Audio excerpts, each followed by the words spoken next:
how did you feel when Nando started tipping you outside the Roshan pit to then blunder the Aegis, and then suddenly you were having a very quiet game, and now you were tipping him very specifically in the game? Like, can you give me some thoughts about your emotions during this very important game one? I mean, it was fun, right? I mean, obviously, I don't know, man. Carry players sometimes, like, he's counter picking me on lane.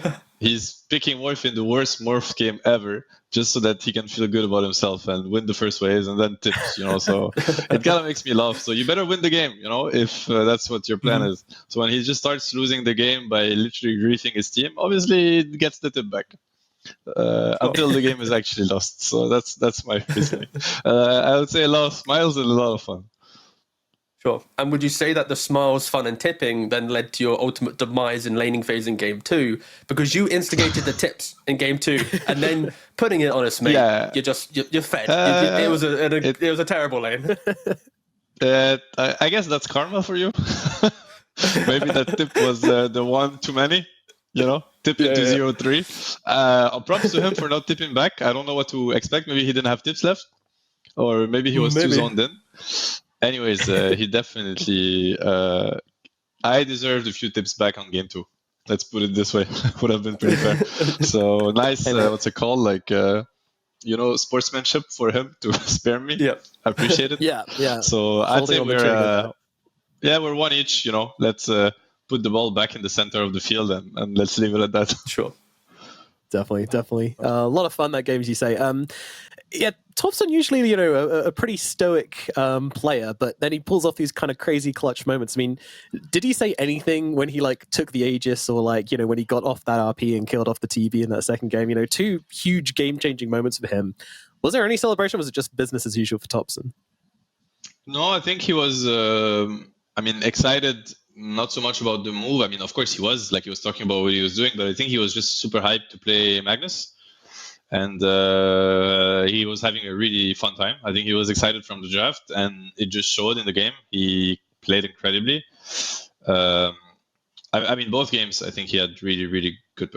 Topson is another kind of player, honestly. I think sometimes it doesn't always show because the state of the team and the project and everything, but would he be in a more experienced experienced as playing together team and a more systematic team, he would still be one of the best mid laners in the world without any problem, So Topson is just doing Topson things.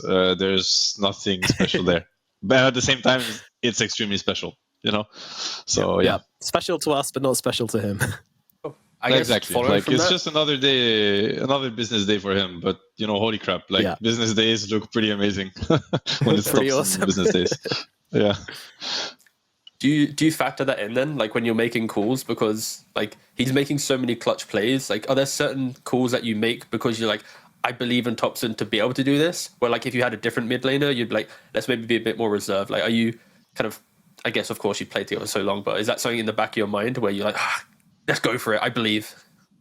Yeah, the approach has always been the same with Topson ever since we started playing together, and I think all teams should follow that script. Kind of, it's the Topson manual is you give him as much freedom as you can, because if you don't, you're just not using the player for who he is. So yeah, of course, maybe it's unconventional to pick Mag in a game like this for different reasons. But then all of a sudden he destroyed the mid. He's breaking the game wide open. He has his own kind of read on the game, and I've been around alongside him enough times to see that 99% of the cases, whatever he does, everybody copies. So you gotta enable him to do his thing, else it's just a big waste, in my opinion. So that's kind of the theme when you play with him. Do you expect to get Void Spirit in this tour? Because I see it banned out first phase. He was kind of the inventor of this build. Are you expecting to get a single Void Spirit game under your belt, or? That's what I mean about him. It's crazy. First Void Spirit game he played on the patch, and before that he kept saying that Void Spirit is super bad hero. Like before the patch, I mean, he didn't want to play it because it was like pretty bad last patch. And then first game he plays, he just goes this Echo Saber build, and look at it now. Look at what he's done again. Yeah. It's actually sometimes I hate him for that. Like we could have lived without this stupid Void Spirit Echo Saber Manta, but whatever. Is he gonna get Void Spirit? Yeah, I hope so, man. I hope so. For our own sake, it would be nice. Probably not.